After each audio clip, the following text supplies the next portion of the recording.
Dungeons & Dragons is a complex game, and it's not reasonable for every person to keep every rule in their heads all at once. After all, the core rules take up these 3 full books. How can anybody memorize what's in all of these? That wasn't a bit. But you're the dungeon master.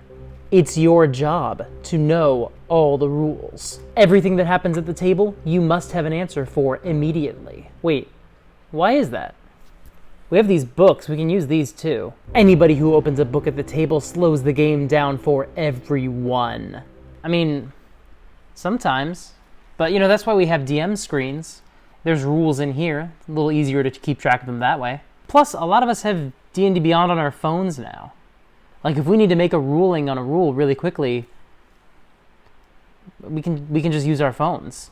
But look, sometimes taking the time to look through a book for an answer does slow things down at the table. So there are some rules that you do need to know that it probably would make your life easier if you had them memorized. So today, this is going to be a big video, y'all. I'm going to take you through the 3 core handbooks and tell you exactly which rules in these books you need to know and probably should try to remember when you're running a game of D&D. So, let's start with the player's handbook. Now, if we skip the sections that are just like, this is how a role-playing game works, because, we have the internet. Advantage and disadvantage is a pretty important mechanic of the game. You should know how it works. If you have advantage on something, you roll 2d20 and you take the highest. If you have disadvantage, you roll 2d20 and you take the lowest. There's more details to the rules, but essentially, the other thing to know is that any amount of advantage and disadvantage cancel each other out, and you don't ever get doubles. So for example, if you have 5 things granting you advantage, you only roll 2d20s, and if you have 5 things granting you advantage and 1 thing granting you disadvantage, they all cancel each other out. It's just a flat roll. Specific beats general. This is just more of a guideline for how these rules are written. There may be something that says this is how it works, and then something else will come along, a spell, a feat, an area effect, whatever, and that will override whatever's going on because it's more specific. That's just a general rule of game design, but it's important they put it in here because it's going to matter. And the third rule that's important is to round down. And actually, this rule kind of doesn't matter as long as you have a consistent answer at your table. But if you're not going to round down, if you're going to round up, just let your players know. It's up to you. So that's page 7, and then we get to the 3 pillars of adventure. You don't really need to remember that. I mean, it's useful, but you can always go look at it. Races, and you don't have to have any of that memorized. Classes, and again, you actually don't have to have any of this memorized either, because you only need to know the stuff that your players are actually going to use. So you only need to know the rules for, 3, 4, 5 classes, however many are in your party. Actually, you don't even have to know those rules. It's kind of on them to know those rules. So that takes us through the first 120 pages. 3 rules. That's it. That's all you need to know. And then we get to character details. Alignment. Aha! Alignment. Alignment is a very important topic. Kind of. It depends a lot on your play style, and it's absolutely not essential, and there's really no rule around this, so yeah, you don't actually need to know this either. Inspiration. This must be an important rule, right? After all, I brought it up in my video about my home rules, and I use it a lot at my table. It's an important rule, right? You don't have to use it. A lot of games don't use them. A lot of games have very different rules for inspiration. You can kind of do whatever you want with that. You don't really need to have this part memorized either. It's fine. Let me get backgrounds, and again, you don't really need to know any of this stuff. Equipment. Some types of armor grant you disadvantage on stealth checks, but it says which ones in the book. You don't have to have that memorized. Weapon properties. Okay. You should know what they mean when they describe the range of a weapon. Whenever you see a weapon's description written out, it'll say parentheses, 1 number / a higher number. Just know that any target that is within the number of feet of that first number, let's say it's 80 feet away, and the range is 100 feet, you can attack normally. The second number is 500, so anything that's beyond 100 feet up to 500 is rolled with disadvantage because it's a little further away, and then anything beyond 500 you can't use. You can't hit them too far away. That'll matter with weapons. You'll see it in monster stat blocks, and the players will see it in their equipment, so it's good to know how that works. Okay, here's an interesting one. On page 159, there's a section called Spellcasting Services. This describes when you go into a town whether or not you can expect people to be able to cast certain spells in exchange for money. well, to be honest, I don't actually use these rules that much in my games. I don't love having spellcasting accessible in that way. It's kind of a world-building thing, really. So this is kind of optional. If you're not going to use it, if you're not going to have this at all in play, you should let your players know. If it is going to come up, if you do want them to be able to cast spells, you don't actually have to have this memorized. It's in the book, page 159. Moving on. Next page, trinkets. This is a ton of fun. It's not a rule you need to have memorized, but I like this chart a lot. It's a lot of fun. Okay, Chapter 6, customization options. Multi-classing, that's optional. You definitely don't have to know how that works. I don't know how that works, and I've been playing this game for almost 10 years. I have no idea how multi-classing works. It's not my job. It's the player's job to figure that out. Oh, and feats. Those are also optional, but they're pretty straightforward. And if you read them, you should be able to understand them, and if not, you actually don't have to allow feats. It's totally fine. Okay, Chapter 7 starts out with section. First, it's got the explanation of advantage and disadvantage, a little bit more detail there. And you can always refer back to this section if you have questions about it. And then there's a section about skills, about which skills are associated with which abilities. And that's really good to know. It's also on the inside of the Dungeon Master's screen, so you don't have to have it memorized because they put it in there. Oh, and there's also a section here about ability scores and modifiers, and again, that's only something you need to worry about during character creation, or very rarely if someone's abilities go up, because of a magic item or a debuff from a monster or something. You just find it in Chapter 7, it's page 173. Page 179, saving throws. You should know how these work. These are important. They're going to come up a lot in the game. Basically, what you need to know is that someone has a DC, a difficulty class. Difficulty class? Difficulty check? I don't know. Difficulty class, I was right. They have a difficulty that's set by some predetermined number. Your spellcaster has a spell save DC. That's determined by some math on the character sheet. Same goes for monsters if they have spells or attacks or grapples or things like that. The way saving throws work is you roll a d20, and then you add the relevant saving throw, and meets it, beats it. That's the rules to remember. So if they reach the number of the saving throw, they succeed on the save. So a tie goes to the challenger is usually the best way to put it. The tie goes to the person making the roll, not to the person whose saving throw they're making it against. So what, that's 5 rules so far? 5 rules, and we are halfway through the book. Pretty easy. Okay, we're in adventuring. Now all this stuff has to matter, right? Well, we got this section, vision and light. Here's something that's kind of important to remember. Low light grants disadvantage on rolls. So even someone with dark vision can see in darkness as if it's dim light. They'd still have disadvantage on stuff. Doesn't mean they can see in the dark perfectly. Something to bear in mind. Everyone forgets this. It's not a big deal if you forget it too. Short rest and long rest, page 186. It's important to know what those are. Short rests last for an hour, and your players get some stuff back. You don't have to know how all that stuff works. The players can look that up too. It's in the player's handbook after all. But if you want more info on it, it's right here. It involves how much hit dice they get back. Long rest, they pretty much reset everything. And again, the rules for that are right there as well. Long rests are about 8 hours. Combat. Okay. Combat. There's some rules you should remember about combat. Something to note, surprise is a condition. You don't get a whole surprise round. You can just have characters who are surprised and they don't act in the first round of combat. Initiative goes from highest to lowest.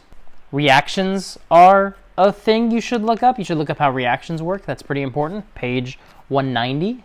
There's some rules here that are important to know about using different speeds. So if you have a walking speed and a flying speed and they're different, there's some rules for how much you have left over after you've used some amount of the other speed. Actions in combat, well, that's on the DM screen. You don't have to memorize that. How attacks and opportunity attacks work and how they're different.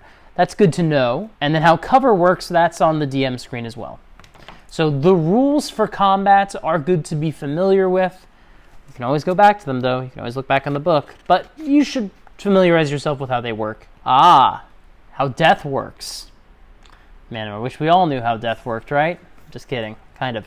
Yeah, you should know how this works. So if you have 40 hit points, usually, and you're down to like 20 because you've taken damage, if something hits you for 60, you're going to die. If it hit you for 59, you would survive it. You would just be unconscious. Just imagine that after 0, there's this like negative amount. You don't count that amount, but if there's enough damage that would hit your negative total, which is an opposite of your positive total, think of it like those strength games at the carnival. Below 0 is a number that's the total hit points you normally have, but negative.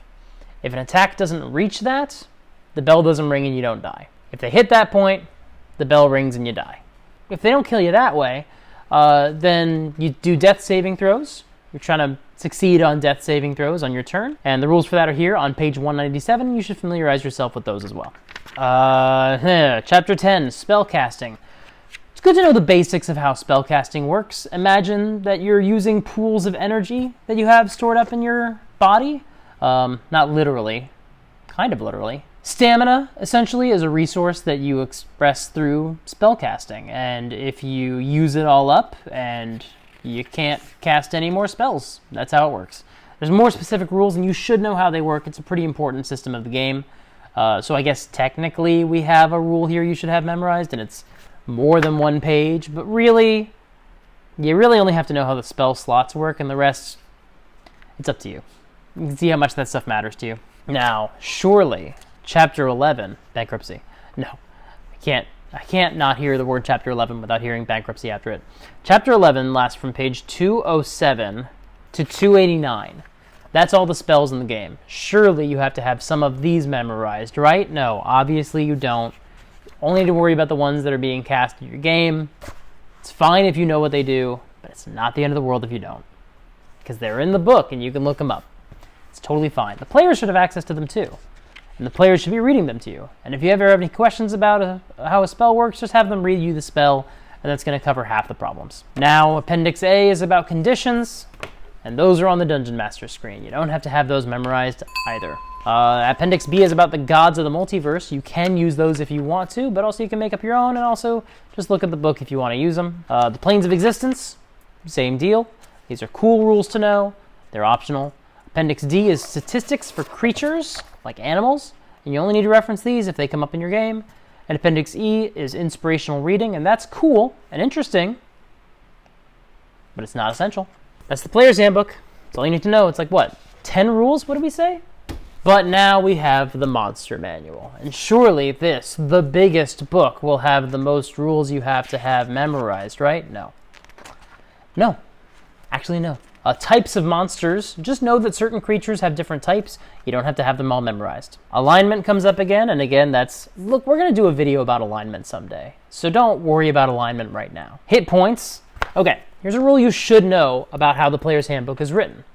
Every monster has a number of hit points, and then in parentheses, a number plus the number of dice rolled. In theory, that's showing you how they got to that number of hit points. Basically, the number of hit points they have is the average based on the hit dice that they rolled, just like a player character might, plus their constitution modifier if they have one. That's relevant for you to know because you can change that number. You can change it, in theory, by rolling the dice that it's presenting to you. If you want to roll, 8d6 instead of just taking the averages like they did, you can. It means your monsters will have different amounts of health, and that can be cool and interesting because it keeps your players guessing. If you want to just jack it all up as if you rolled 8s across the board or 10s across the board or whatever, you can do that too. Totally fine. It's up to you. It's your game. But also you can just cross that out and make up a number if you want. But anyway, that's what that section means. Some of these rules are a little redundant from the Player's Handbook, like how reactions work. Here's one that does matter. Legendary actions. So part of the issue with something like D&D is that if you have a monster who's meant to be a big, scary villain and you want them to be like this scary villain on their own, or even like the main villain, or surrounded by goons, they're still only going once, and you have multiple players who are going around them, and then they go, and then all their players go.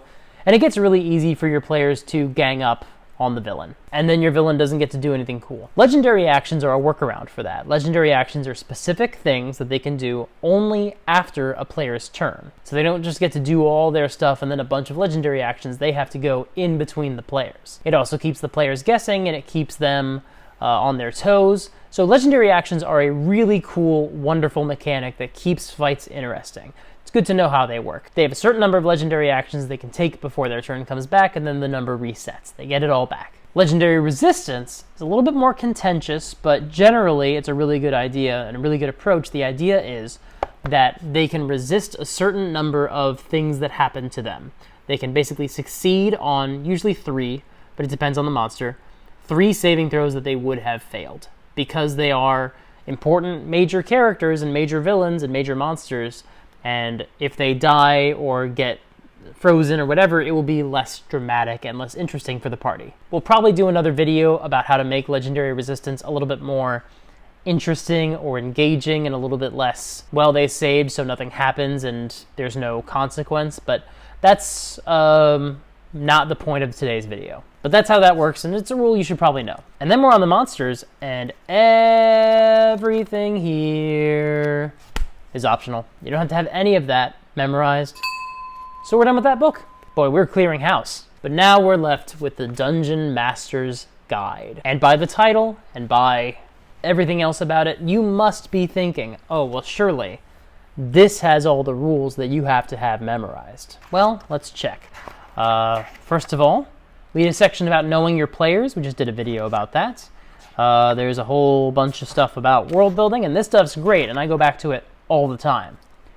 So you don't have to have it memorized. The section here about campaign events is a lot of fun. There's a section about tiers of play. It's good to know how that works, but it is not essential.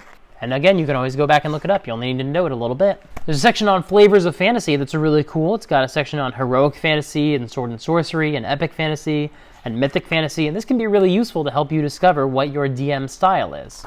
There's a section here, a whole chapter here about the multiverse and about the planes, and I love this section. And I use it a lot, and I reference it a lot, but again, I reference it, I don't have it memorized, you don't have to have it memorized. Chapter 3 is about creating adventures, and there's some stuff here. There's a bunch of charts here about how to create adventures, about villains and about dungeons and goals, and it's interesting, and I go back to it a lot. And then there's a section here about creating encounters, about XP thresholds. It's on page 82. Don't use it. Use the rules in Xanathar's Guide instead. They're better. Don't use this section. It doesn't work. Chapter 4 is about creating NPCs and villains, and there's some great stuff here that I love to go back and reference. Next chapter is about creating dungeons and wilderness and settlements. Again, I go back to this section a lot. Traps, you can reference. A section for what to do between adventures. That's cool to go back and reference. Treasure. Now, surely, treasure. There's going to be some stuff here you have to have memorized, right? No. No, there's not. Magic items, great section. Love it. That's a huge chunk of the book that you don't have to have memorized. And then we get to chapter 8, running the game. Nothing here you have to have memorized. But I do recommend you read this section. Here's the thing. I recommend you read this book. It is a good book. There's a lot of good stuff here, but that's not what the video is about. The video is about whether you should memorize any of these rules. And so far, no. But this running the game section is important.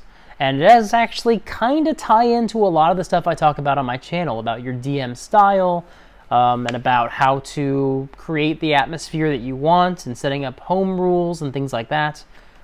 This is a valuable section to go back and reference. Page 249 has a section about improvising damage. I recommend you either make a note of that or write it down on an index card and write down what the rules are so you can reference them. There's a section here about adjudicating areas of effect. That's also page, 250, 251. And then there's some poisons and some rules for madness.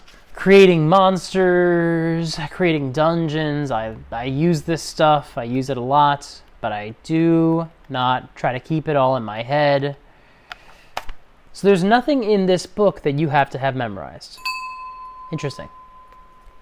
It's almost like it's a resource, and no one has to keep these rules in their head all at once. Now, by no means am I trying to imply that there is no value in these books. That is definitely not the case. I use them a lot. I probably use this one the most. In fact, in preparing for this video, I found a paragraph in the DMG that I had not remembered was there. It was in the section about the planes, and it made me completely rethink and revise my approach to the cosmology of my homebrew world. There are many times when I've been reading this book and I've read one sentence out of 300 pages or whatever it is, and one sentence has caused me to have an entire idea for a 20-level campaign. There's value in these books as a resource. And there are rules in all three that I will go back to and reference in the middle of combat if I have to. There's a lot of value in these books. I just don't need to memorize them, because you don't have to have these rules committed to memory. So in summary, these three books are full of rules, but a lot of the important ones are posted inside the Dungeon Master screen. And as for the ones that aren't, out of all the rules that are in this, these are the only ones that you should probably try to remember, or at least without having to go back to these books over and over again because these rules come up a lot. Well, that's not that bad. People can probably remember those rules. And if not, write them down and tape them to the inside of the DM screen so you can reference them.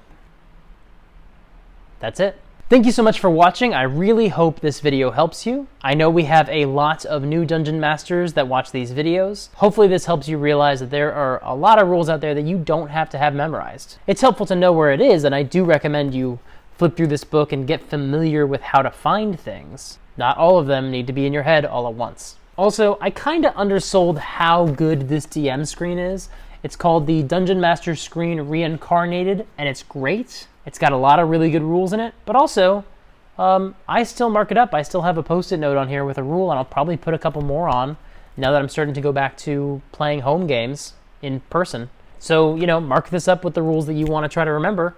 But this one's pretty good. It's got a lot of important rules that I like to go back and reference. If you like this video, please hit the like button. If you want to see more videos like it, hit the subscribe button. There are new videos every Monday and Thursday, and if you want to be notified as soon as they come out, hit the bell. And come hang out in the Discord. There is a link for that in the description below in the doobly-doo. We have a lot of fun people there hanging out, talking about D&D. It's a really wonderful place. It's a really cool community that we're developing, and I would love for you to be a part of it. Thank you so much for watching, and until next time, play fair and have fun.